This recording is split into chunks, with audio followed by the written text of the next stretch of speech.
इरशाळवाडी trek दरम्यान डोंबिवलीतील तरुणाचा दुर्दैवी मृत्यू.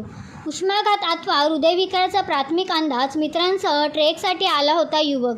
डोंबिवली जवळील कोपरगाव परिसरातील रितेश कोनका या तरुणाचा खालापूर तालुक्यातील प्रसिद्ध ट्रेकिंग स्थळ इरशाळवाडी येथे ट्रेक दरम्यान रविवारी दुर्दैवी मृत्यू झाला. प्राथमिक माहितीनुसार उष्माघात अथवा हृदयविकाराच्या झटक्यामुळे मृत्यू झाला असावा असा अंदाज व्यक्त करण्यात आला आहे. या घटनेमुळे ट्रेकिंग करणाऱ्या तरुणांमध्ये हळहळ व्यक्त होत आहे. रितेश हा आपल्या 4 मित्रांसह इरशाळवाडी परिसरात ट्रेकिंगसाठी आला होता. ट्रेक दरम्यान अचानक त्याला अस्वस्थ वाटू लागले. मित्रांनी त्याला सावरण्याचा प्रयत्न केला, मात्र काही वेळातच तो बेशुद्ध पडला. परिस्थिती गंभीर असल्याचे लक्षात येताच त्याच्या मित्रांपैकी दोघांनी तातडीने इरशाळवाडीच्या पायथ्याशी धाव घेत स्थानिक ग्रामस्थांना माहिती दिली. त्यानंतर ग्रामस्थांनी तत्काळ घटनास्थळी पोहोचून मदत कार्य सुरू केले. दरम्यान खालापूर पोलिसांनाही या घटनेची माहिती देण्यात आली होती. मदतीसाठी हेल्प फाउंडेशनची टीमही रवाना होण्याच्या तयारीत होती. मात्र स्थानिक ग्रामस्थांनी युवकाला पारंपरिक झोळीच्या साहाय्याने डोंगर उतारावरून खाली आणण्याचे काम सुरू केले. पायथ्याशी आधीच ॲम्ब्युलन्स आणि आवश्यक वैद्यकीय व्यवस्था सज्ज ठेवण्यात आली होती. यानंतर रितेश कोनका याला तातडीने चौक ग्रामीण रुग्णालयात दाखल करण्यात आले. मात्र डॉक्टरांनी तपासणीनंतर त्याला मृत घोषित केले.